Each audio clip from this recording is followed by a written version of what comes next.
Dzinters ir jau gadsimtiem izmantots cilvēkiem ar iekšķīgi, un viņi ir lietojuši un lieto vēl šobrīd dienu.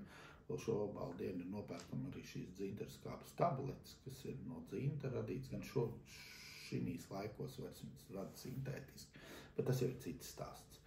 Visanākā recepte, kā cilvēki ir lietojuši dzinteru iekšķīgi, kas ir atrasts, tas ir tātad šo dzinteru sajaukt ar medu. Tātad mēs ņemam šādu smalku dzinteru pulverīti, sajaucam ar medu un vienu karotu dienā lietojam iekšķīgi. Proporcijas ir apmēram 3 daļas dzinteru un 1 daļa otrādi. 3 daļas medus un 1 daļa dzintera. Pēc var arī otrādi būs vienkārši ļoti liela koncentrācija. Tā mēs varam uzņemt vērtīgākais, kas ir dzinterā, tā ir dzinterskābe. Un šī dzinterskābe mūsu Baltijas dzinterās sastāv no 8 līdz 10%, kas ir ļoti augsts un foršs rādītājs. Tieši dzinterskābes, avotam, ko mums vajag organismā uzņemt.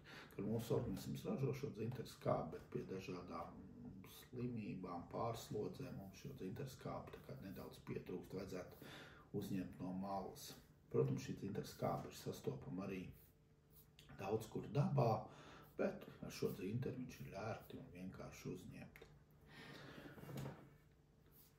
Vēl nākošais, kā mēs varam iegūt šo dzinterskābi, ir dzinteru izturot uz eļļas, bet ne uz kuras katras eļļas, bet uz lindsēkļu eļļa. Man šeit ir mazs paraudziņš, redziet, lindsēkļu eļļas, kur ir uzbērta tāda dzinteru gabaliņa vai graudiņa, mazie dzinteru gabaliņi, kurus nevar vairs izmantot rotu radīšanai un citu skaistumu lietām. Mēs varam izmantot savai veselībai. Tātad viss šis dzinters, ko mēs iegūstam, mēs varam izmantot pilnībā.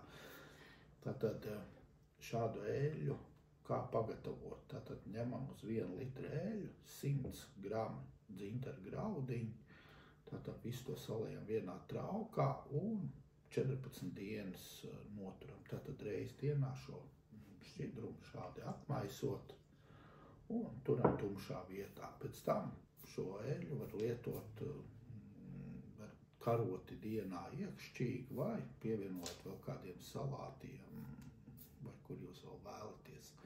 Droši lietojot, nav nekādas ierobežojumi. Ja jūs gribat šo eļļu izmantot masāžām, tad, lindsēkļu eļļa viņa ir diezgan tāda specifiska, tad jūs varat viņai pievienot klāt noteikti kādu apelsīnu eļļu